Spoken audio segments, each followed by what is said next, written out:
Bonjour. Bonjour à tous. Eh bien écoutez, nous revoilà pour notre petit rendez-vous hebdo du vendredi. Commençons bien 2021 par une superbe recette qui est du moment. Tout à fait. Parce que là, ce week-end, vous allez toutes et tous faire votre Galette des rois. Maison, Voilà. bien sûr. Maison, bien sûr, avec le Thermomix. Donc écoutez, rien de mieux que de vous présenter un peu nos petits trucs, nos petites astuces autour de cette belle recette qui est vraiment très agréable à réaliser. Voilà, donc là on a choisi la galette des rois à la crème d'amande. Mais vous pouvez aller naviguer sur Cookidoo et vous verrez qu'il y a plein d'autres recettes de galettes des rois à décliner en fonction de vos goûts. Donc aujourd'hui on a choisi celle-ci parce qu'on... moi c'est voilà, en gros vous pouvez aller chercher la recette que vous aimez. Il y en a avec de la crème d'amande, avec de la crème pâtissière mélangée. Là il n'y a pas de crème pâtissière aujourd'hui. Moi c'est ma recette coup de cœur, j'aime beaucoup faire celle-ci. Mais on est tous différents, vous en trouverez au chocolat, à la poire, enfin vraiment faites-vous plaisir sur Cookidoo et trouvez la recette que vous aimez et n'hésitez pas à la rigueur de nous le mettre en petit commentaire de la vidéo. Voilà, avec une petite photo si... Ouais, bonne idée. Une petite photo. Donner des idées aux autres. Exactement. Voilà. Exactement. Et bien écoute, on y va? Eh bien c'est parti. C'est parti. Eh bien on va commencer à cuisiner notre recette sélectionnée. Donc là, il nous demande de mettre 200 g de beurre congelé en morceaux. Alors, pour gagner du temps, nous, ce qu'on a fait, c'est qu'on a congelé le beurre, mais on a aussi rajouté directement la farine et l'urine. Eh ben oui, alors c'est une super technique, donc de mettre dans d'avoir toujours dans votre congélateur du beurre congelé, ça c'est la base. Voilà. Vous prenez une plaquette de beurre, vous la posez en morceaux, vous la mettez dans votre congélo. Mais si vous voulez toujours avoir la possibilité de faire une pâte feuilletée maison minute, et vous y mélangez, alors c'est pas compliqué, 200 g de farine, de beurre, ça fait 200 g de farine. Voilà, 150 g de beurre, 150 g de farine. Voilà. Vous mettez sur votre petit sachet le grammage que vous avez fait et vous n'avez pas qu'à l'utiliser. L'avantage, c'est que on a toujours nos ingrédients très froids. Voilà. Et ça, c'est le secret pour la pâte et d'une bonne réussite. Voilà. Donc là, je vous montre la livraison. Voilà, la livraison, elle est ici. Voilà. Donc là, vous voyez, j'ai tout simplement mélangé. Hop, je te laisse notre farine et notre beurre. Alors,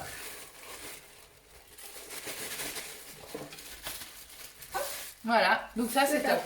Donc regardez, hop, je vous montre. Voilà, donc votre beurre congelé. Et on est rapide parce que il faut être rapide avec la pâte feuilletée. C'est parti, on continue. On va mettre 90 g d'eau. Elle est déjà dedans. Notre eau froide qui sort du frigo.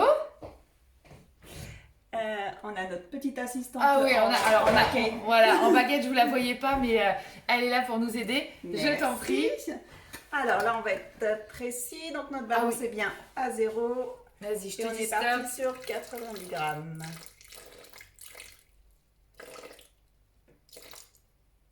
85. On y est.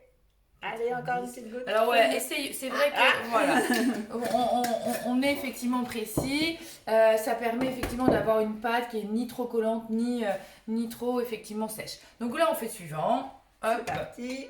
Et là insérez le couvercle et le gobelet doseur. Donc c'est parti pour 20 secondes si je ne m'abuse.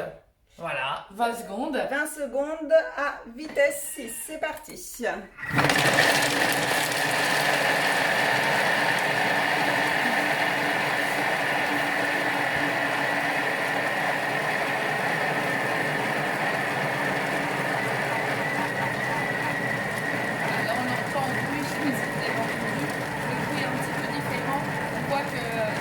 Pâte est en train de se réaliser.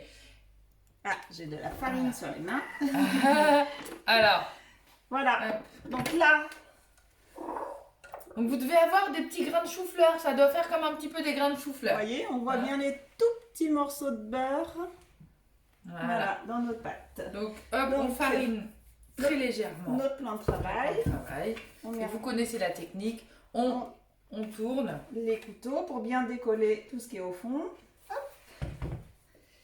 Allez, je te donne les derniers morceaux. Voilà. Donc là, vous rassemblez tout ça. Hop. Oui, non, n'oublions pas un petit morceau de beurre quand même. Hein. Non, ça serait ferait une petite dommage bouchée quand en même. plus. Voilà. Et bah là, vous avez votre pâte qui est très très froide, hein, qui est ici. Hop, voilà. Et vous avez plus qu'à la réfrigérer soit 20 minutes au frigo, soit 5 minutes au congélateur. Donc l'avantage, c'est qu'on peut réutiliser Le sac. le sachet. Donc ça, c'est voilà, économique, simple, rapide et pratique. Voilà. Hein. Et on va remettre ça au congélateur et on vous dit à donc 5 minutes. Dans 5 minutes. Ben voilà, 5 minutes après, notre pâte a reposé au congélateur. Et là, on va vous montrer une technique du pliage. Un pliage très important pour la pâte feuilletée, le pliage Escargot. escargot. Et ben Voilà. oui. Alors, là, j'ai ma pâte, elle est bien froide. Hop, je vais l'étaler sous forme d'un gros rectangle. Voilà. Donc là, hop, vous me faites un coup par là. Donc là, il est un petit peu dur à étaler parce qu'on l'a laissé 5 minutes au congélo pour bien que le beurre soit... Alors, vous voyez, alors je sais pas là, vous n'allez pas voir, mais quand vous faites effectivement votre pâte feuilletée, vous voyez en fait les petits morceaux de beurre. C'est ce qui va nous donner le feuilletage si croustillant. Ouais. Alors là, n'hésitez pas, si vous les voyez un peu collantes, de rajouter mais vraiment une pluie de farine, hein, tout simplement, mais pas trop pour pas déséquilibrer votre pâte feuilletée. Voilà, mais ça va éviter que ça attache Ça au attache, rouleau. effectivement. Bon, Adeline, pendant que tu continues ton petit pliage, moi je vais avancer dans la recette. Allez, vas-y. En commençant la frangipane. Donc, alors, on me demande 100 g de sucre. Ils sont là. On avait tout préparé. Là, oui. Ouais, mais... Organisation. Insérer le couvercle et le gobelet doseur. Hop, vous voyez, j'ai fait mon grand rectangle. Voilà. Suivant. Donc là, 10 secondes vitesse 10, c'est pour faire du sucre glace.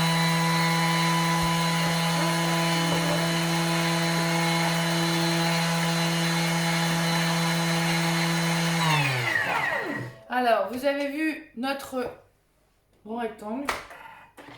Hop, tu montes le sucre glace et puis moi, je vais vous montrer. Voilà. Alors, Voilà. le sucre glace, Sucre glace maison. 10 secondes, vitesse 10. Hop. Donc là, le petit pliage, on va faire un tac tac tac parce que pour éviter que ce soit trop long pour vous. Et bah là, j'ai mon grand rectangle et la technique d'escargot, bah c'est pas compliqué. C'est que vous allez rouler sur la longueur, vous allez faire un boudin, un petit rouleau, comme un rouleau à pâtisserie, on va dire. Et là, on va retrouver en fait, comme si vous aviez fait la technique du pliage. Vous voyez, on a plusieurs épaisseurs. Regardez, Voilà. vous allez avoir plusieurs épaisseurs dans un sens. Et puis quand vous avez votre rouleau de pâte, vous allez le rouler dans l'autre sens. Et donc là, on retrouve notre escargot. Regardez. Il est pas beau notre escargot? Bon alors il est pas tout chaud, Voilà. mais il est tout froid. Voilà. Donc vous avez votre escargot et puis vous l'aplatissez comme ça. Hein, regardez. Là. Je vous montre. Et là, c'est ça qui va vous faire tout votre feuilletage. Donc là, pour un meilleur résultat, pour que ce soit vraiment un petit choc thermique, ce que vous faites, vous la laissez reposer 5 minutes ou 20 minutes au frigo ou 5 minutes au congélateur. C'est toujours la même technique. D'accord? On a toujours notre petit sac et elle est ici. Et là, c'est parti au congélateur. Je te laisse, Lucie. Oui, moi je continue ma petite recette. Donc, hop. On a enlevé le bol pour vous montrer le sucre glace. Donc là, il nous demande 100 g d'amandes en poudre. Suivant, 10 g de fécule de maïs. Ou maïzena. Voilà. Pour ceux qui ne connaissent pas. Ah, ça me fait penser à ma fille l'autre jour qui dit « Maman, c'est quoi la fécule de maïs ?» 10 g de sucre vanillé maison. Alors, grâce à votre Thermomix, vous avez toujours du sucre vanillé de près. Donc, vous retrouvez la recette dans les recettes Cookie Doux. Hein. Il suffit juste de mettre une gousse de vanille avec du sucre glace d'ailleurs. Ouais, exactement. Et en le laissant, je crois, 3 jours. 3 jours dans un pot hermétique. Voilà. En fait, vous prenez du sucre, vous prenez un bâton de vanille, vous l'ouvrez, vous mettez les grains, la gousse de vanille, vous mettez tout dedans. Et puis, bah, vous laissez ça 3 jours dans votre pot. Clac, clac, clac. On se met quand même notre petit touche du de rhum rhum. facultatif. Bah oui, facultatif, Mais bon, pour le plaisir. Pour le plaisir, voilà, on va dire ça, pour le plaisir. Quelques gouttes. La petite touche. On se dit de grammes. rhum. 100 g de beurre. Ah oui, c'est Mou, donc on l'avait préparé comme ça. Oui, on l'a sorti. Température ambiante. Exactement. C'est parti. Un œuf pareil, il est prêt. Insérez le couvercle et le gobelet doseur. Et c'est super. Et donc là, on est parti pour 35 secondes, vitesse 3. Donc là, il va se mélanger. Et vous allez en 35 secondes réaliser une crème d'amande. Franchement, mais allez, divine. Alors effectivement, il y a un peu de beurre, il y a pas de beurre. Mais bon, c'est la Mais bon, vraie galette. C'est la vraie galette. Voilà. Donc cette version, donc, sans avoir préparé la crème pâtissière avant. Hein. Donc ça, c'est la recette. Mais bien sûr, pour ceux qui aiment hein, une pâte d'amande différente, vous pouvez retrouver des recettes avec dans plusieurs étapes sur Coupidou avec une crème donc, pâtissière réalisée bien sûr en quelques instants. Voilà, au Thermomix. Alors, je vous montre notre belle frangipane. Pendant ce temps-là, moi, je vais Voilà. chercher La pâte qui est restée au congélateur. Donc là, vous voyez, il nous dit d'aller rechercher notre pâte. Donc là, on va vous montrer directement toute la technique de pliage.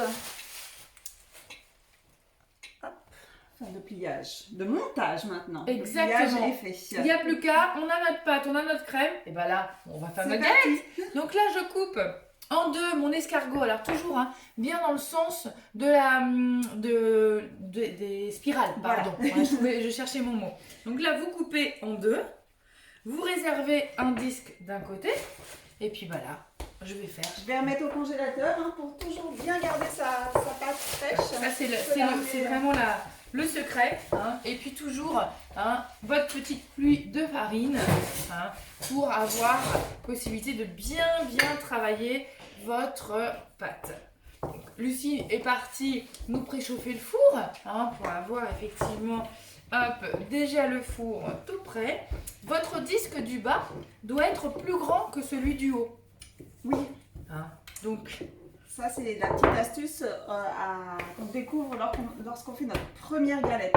Parce que quand on met un petit peu trop de frangipane et que ça commence à couler sur les côtés, ben voilà. Donc c'est pour ça qu'on vous partage directement les bonnes astuces de faire plus grand en dessous.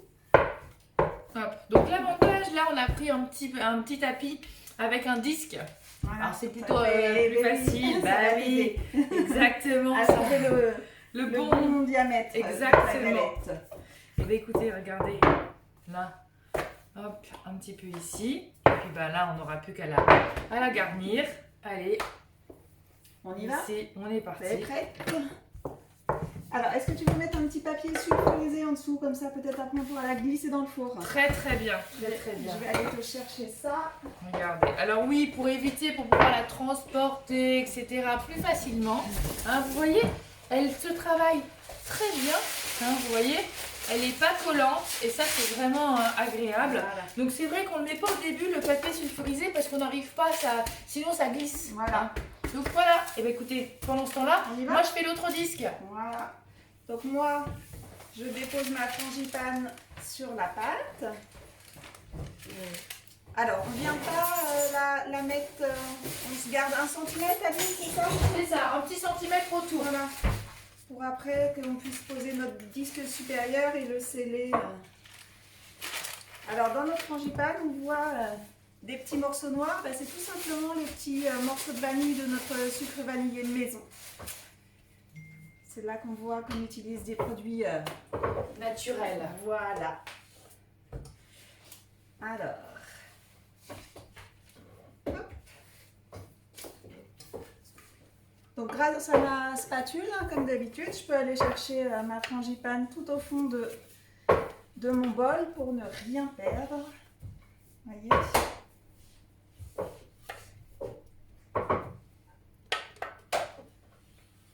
Voilà.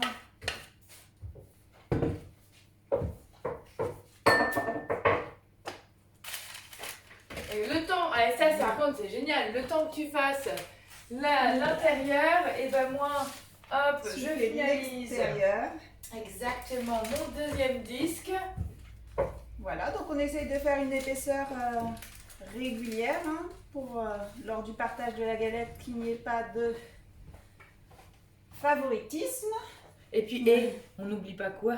Alors ça. Alors, une fois sur deux, qui a jamais oublié de mettre sa petite fève à l'intérieur? Alors, est-ce que vous avez vu notre petite collection de petites fèves? Là, c'est des fèves, bah, bien sûr, Thermomix, hein, quand même. Donc là, on a le TM6, mais j'ai le TM5, j'ai le petit M31, la top du chef. Hein, et il en faudrait deux, une pour toi, une pour moi. Hein. Alors l'avantage de pouvoir personnaliser sa galette, c'est que bah on peut mettre deux fèves hein, pour avoir un roi, un roi et une reine. Allez, allons-y. Et ben écoutez, pendant que Lucie nous a garni notre galette, allez, je te laisse l'honneur de faire la plaisir. On va en mettre une ici et on va prendre la petite spatule ici. Voilà. Allez, on a rien vu, on ferme les yeux. On ferme les yeux et on recouvre avec notre pâte. Hein, vous allez toujours aussi agréable. Nickel. Ah bah là. Nickel. Alors, l'avantage de faire effectivement une galette maison, c'est que c'est pas forcément tout rond, mais c'est normal, c'est le jeu. Donc là, ce que je fais, j'appuie bien sur les bords. Hop. Donc ici, j'espère que vous arrivez à bien voir. Oui, je pense que c'est... Hop. D'accord, hop, vous pouvez ici rabattre et puis je vais vous montrer comment on dit alors chicoter la galette. Alors je vais te chercher une fourchette. Tu le fais avec un fourchette ou couteau, peu importe. Vous prenez ici, d'accord, une fourchette ou un couteau et puis bah, tout simplement vous rabattez ici, tout autour, ici, hop, vous rabattez. Là. Ça c'est la petite touche fantaisie. Hein. Voilà, et ça permet en fait de bien souder. Hop, vous tournez au fur et à mesure. Et ça permet de souder votre galette. Et puis il nous fait une petite décoration assez sympa. Puis du coup on peut lui redonner une petite forme un peu. C'est ça, on peut on rattrape, effectivement. Donc vous voyez, ça va nous faire un bon petit feuilletage autour. Et voilà, regardez-moi ça. Hop. Il n'y a plus qu'à regarder voilà. Notre belle galette. Il n'y a plus qu'à lui faire un petit peu de dessin. Sa petite, alors, je te redonne le couteau. Voilà. Je te laisse... Et puis, alors, faut pas trop couper hein, trop profondément. Hein, hop. Donc on fait quoi? Allez, je fais des traits comme ça. Oui, on va la faire classique après. Voilà, on attend vos photos classique. Avec... des petits dessins élaborés. Faites-vous plaisir, des fois je fais une petite rosace, etc. Et puis la petite technique pour que en fait il n'y ait pas trop d'humidité, c'est que dans les traits, dans les dessins, vous faites en fait des petites encoches. Hop ici, là, plutôt au centre.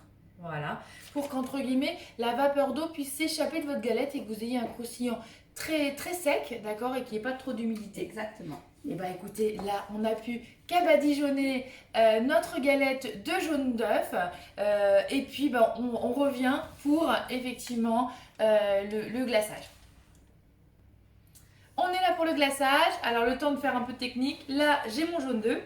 La petite technique pour un glaçage très brillant, c'est une petite pincée de sel. Voilà, alors ça c'est une technique de chef hein, pour avoir un glaçage très joli et très brillant surtout. Voilà. Donc là, bah, tout simplement, hop, je viens. Un petit peu d'art. Voilà, alors un petit peu de peinture, un peu d'art, effectivement. Alors, ne mettez pas de jaune en fait sur les côtés. Parce que, en fait, ça va coaguler et ça va effectivement faire en sorte que bah, ça va pas gonfler comme il faut. Donc, hein, surtout pas trop sur les côtés. Voilà. Et puis, bah, si vous avez le temps, le top du top, c'est de laisser votre galette, avant de la dorer, au frigo. Parce que plus vous aurez un choc thermique entre votre galette qui sera bien froide et votre four qui sera bien chaud, vous aurez un feuilletage qui va faire qui va gonfler comme par magie. Et là, vous aurez une super galette. Et bien écoutez, nous, on n'a pas eu le temps d'attendre. Et là, on vous l'a montré directement. Écoutez, je trouve qu'elle est bien belle. On a deux fèves, on a la galette, on l'enfourne et on vous dit à tout de suite. Nous voilà. Et bien écoutez, voilà, la galette vient de sortir du four. Elle est belle. Toute chaude. Ça sent super bon. Le petit feuilletage. On vous mettra une petite photo de l'intérieur. Voilà, c'est pas couper la... sera tiédie. Voilà. Et puis bah écoutez, on n'a plus qu'à vous souhaiter des belles réalisations de galettes pour dimanche. Faites-vous plaisir. N'oubliez pas la fève. Voilà. À mettre dedans. Le petit détail. Exactement. Et puis bah, la couronne. On a mis nos belles couronnes. On vous souhaite une bonne fin de semaine. Voilà, un bon week-end. Et puis on vous donne rendez-vous la semaine prochaine avec une petite recette magique. Et ouais, une petite recette magique qu'on vous a concoctée. Et bien écoutez, à la semaine prochaine. Bye.